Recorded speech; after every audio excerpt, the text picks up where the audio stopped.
Hello everybody, my name is Grim and welcome back to Skinwalker. This is one of the best viewing... Yep. Okay. Oh gosh. Okay, so the video I did on Skinwalker, like 2 weeks ago, is one of the best performing videos I've ever seen on my channel. If I'm correct, it's my third highest viewed video. And I told you guys, if you want to see me get the good ending, show your support. And you guys, you showed your support. That has probably the most amount of likes I've ever seen on a video. It's my third highest amount of views. Probably the most comments I've ever gotten on a video. So, yeah. Now, I do want to say real quickly, I'm going to skip over a lot of stuff. I'm not going to read as much story here. And this video is going to be a lot shorter, so... yeah, if you guys really want to know the story of Skinwalker, go check out my first video. But yeah, I'll see you guys once we get back to where the choice is made. Alright, so we are getting close to one of the two options in this game. Yeah, that's the one thing about this game. As far as I'm aware, there's only 2 times you actually have a choice in this game, and one of them is coming up. So from now, I'll continue the story as I usually would. Okay, so this is Celeste. We've been walking for awfully long now. Are you sure we are on the right path, Darren?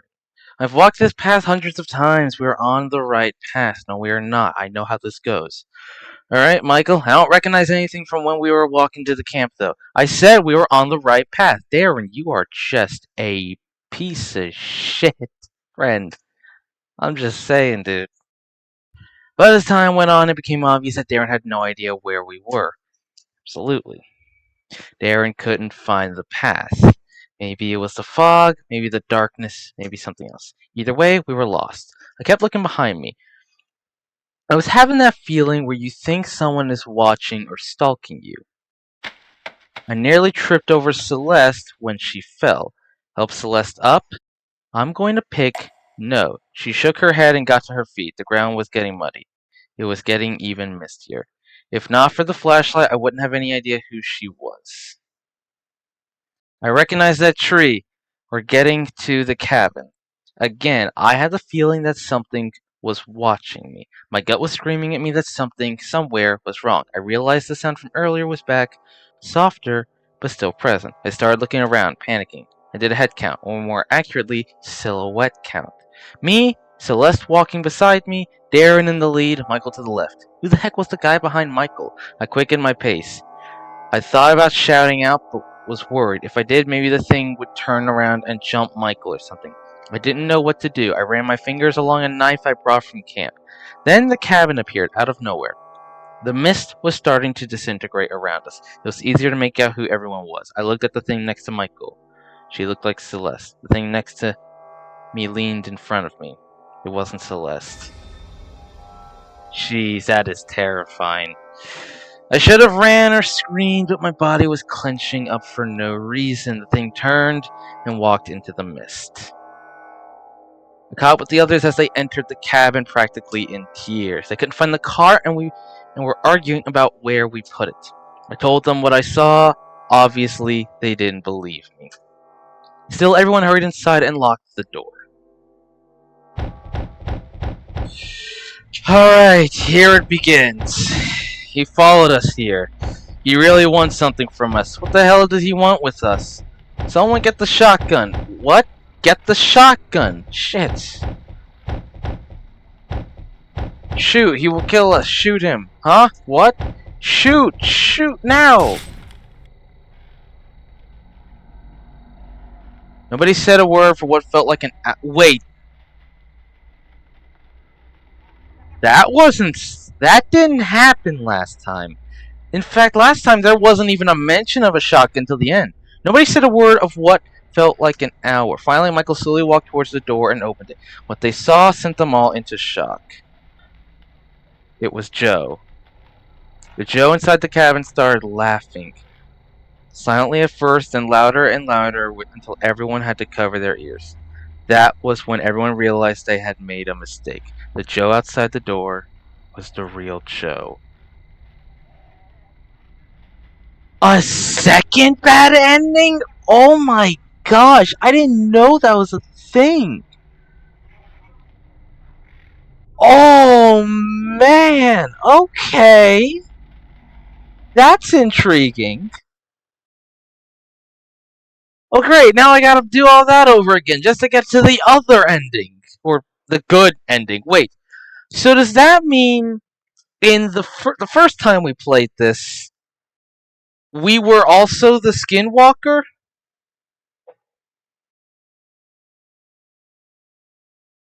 And does that mean that the Joe we've been playing as this whole time was the Skin? Oh, this is confusing. Okay.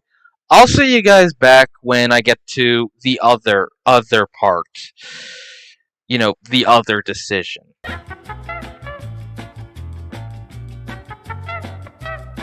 And we are back. Alright, let's do this. Celeste! He's just trying to scare us. Take it easy. Yeah, he's totally trying to scare us. Alright, let's... I gotta remember how I do this. I have like a decent memory. How I do this? Alright. She seems to be hyperventilating. It's alright, Celeste. The door is locked and it's the only way in. We're safe here. No response. Alright, I believe it's this window I look out. Yep, it is. Who is that?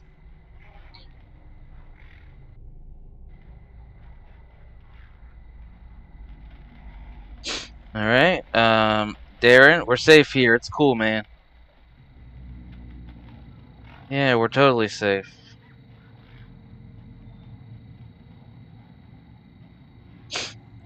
You saw something looking like me? Yeah, I did. Alright, now I need to try. Suddenly, a strong sense of nausea hit me. There was something in the air. I could feel the horror overtaking me again.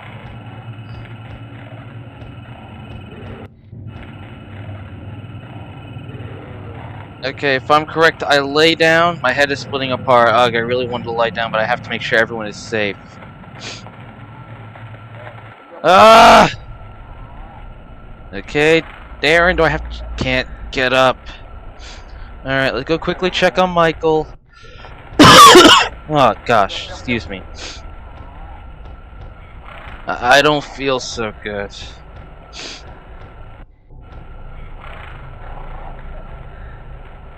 I couldn't take it anymore. I had to lie down. I couldn't sleep, and I wouldn't have even if I could. I just wanted to rest. I waited for the world to stop spinning. I looked out the window. There was someone in the tree. I stared back, not able to register what was going on. I quickly pulled the blinds down.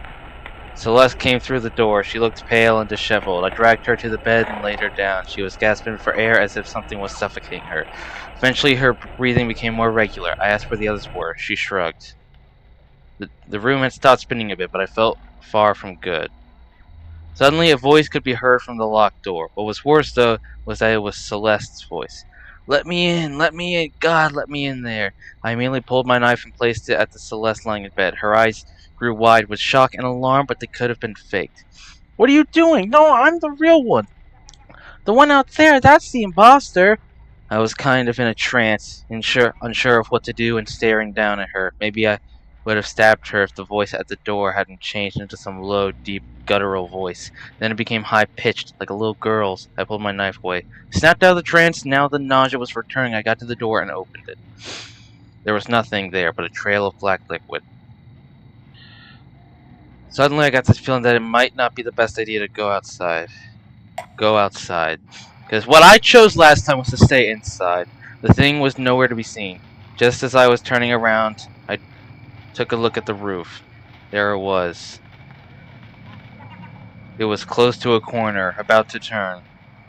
It looked like an albino man with really long limbs. He had fingers instead of toes, and all 20 of them were elongated. He was facing away from me.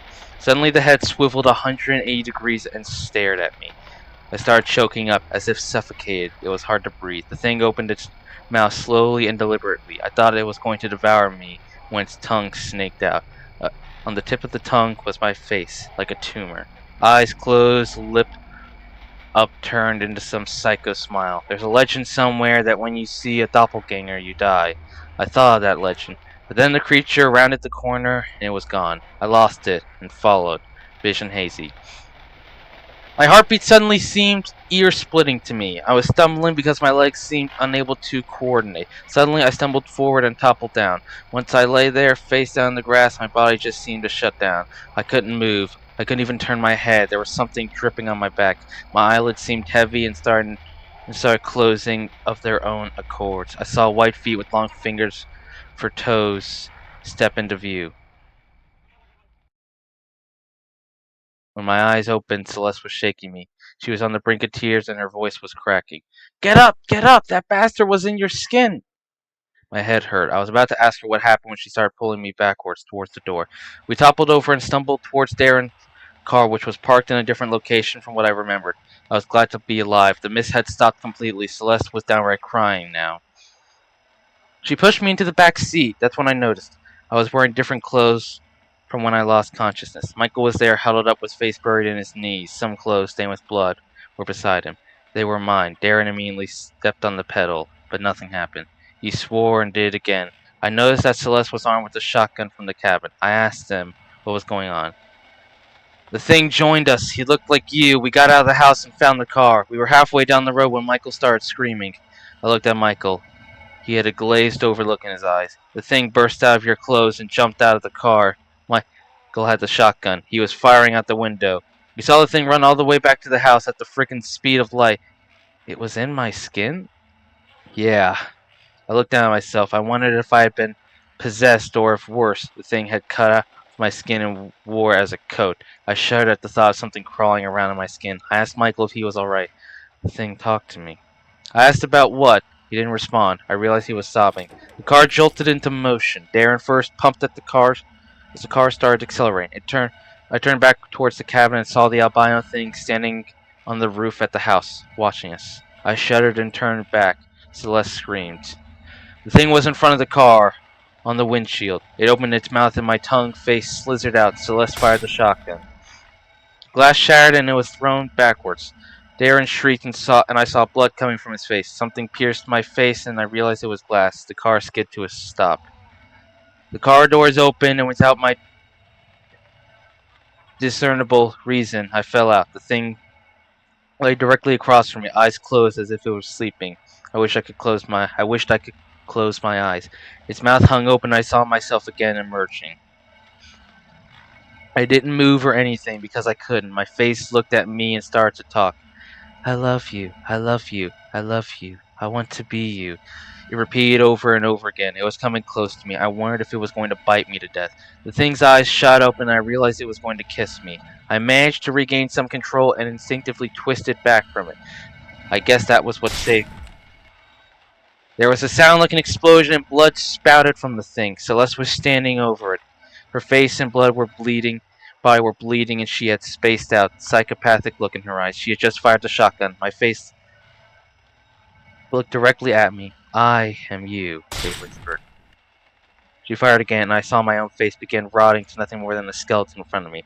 The thing's head flowered open, and that's the best word I can find to describe it. Its head kind of split, and split again, peeling away. I saw faces, lots of them, all on the inside of its head. I think I saw Celeste and Michael's faces. They were whispering something unintelligible. In the center, where the brain should be, there was a single red cat-like eye that was rotating in its socket. It was producing the mechanical droning sound. Celeste fired one last time, and the thing sort of whizzed away, becoming withered, wrinkled, and smaller and rotten until it just disappeared. Celeste dropped the shotgun. I started twitching and spasming as control of my body returned to me. Eventually, I stood up. We got into the car, and silently, Darren was bleeding too, but no one said anything. We drove back to the city in silence. We explained away the damaged cars being attacked by some crazy thieves. We had ourselves patched up. Michael was still in a shock-like state. I hear he was like that for a while. When I asked him what he thought of the incident later, he denied it ever happened, with compelling conviction. My eyes looked dead, and he had lost. His eyes looked dead, and he had lost weight. I don't know if he forced himself not to remember, or if he genuinely knows nothing of it. I know what I saw, but I can't remember the exact place.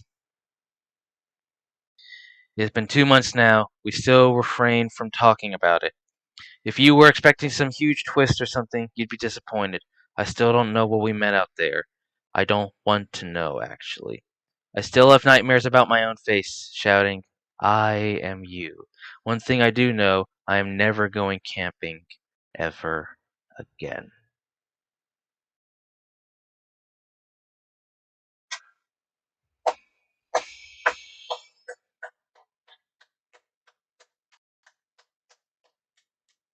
Damn. That that was good. That was absolutely fantastic, dude. Like, there is no other way to describe what I just played. Anyways, guys, that was Skinwalker. I did not know there was a second bad ending, but hey, more content for you guys, and another shocking surprise to me. It's October 3rd today, and the good ending. I really like the good ending. I'm happy that we actually got to see what the Skinwalker looked like, and it kind of it felt like it was a different interpretation of what a Skinwalker is, especially comparing to like what we have nowadays. But I certainly like that.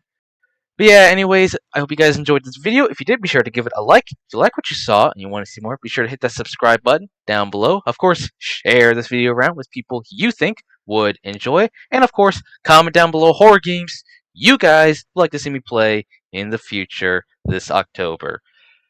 I've got some good coming out tomorrow. At least I hope so. I'm gonna have to mess with some settings, so it may look like ass because it runs on Unreal, because of course it does. But yeah, um, I'll see you guys next time. So you guys can come watch me scream.